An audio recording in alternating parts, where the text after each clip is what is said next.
చెప్పాలి, ఏ క్రమంలో ఉన్నాం? ఆమె ప్రార్థన చేస్తే అనాథగా ఉన్న ఆమె ఎక్కడికి వెళ్ళిపోయింది?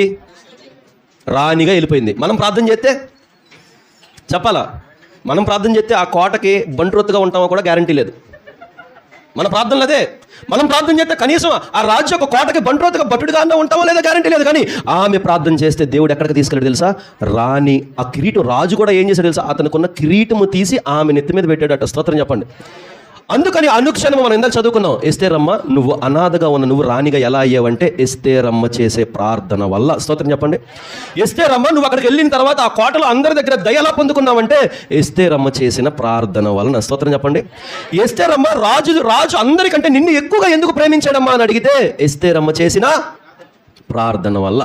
ఎస్తేరమ్మ అందరికంటే దయాదాక్షముల రాజు దగ్గర నువ్వే ఎందుకు పొందుకున్నావు అని అడిగితే చెప్పండి, ఎస్తేరమ్మ చేసిన ప్రార్థన వలన. ఎస్తేరమ్మ రాజు తనకున్న కిరీటాన్ని తీసి నీ నెత్తి మీద పెట్టి నిన్ను రాణిగా ఎందుకు ఎంచుకున్నాడమ్మా అని అడిగితే చెప్పాలి,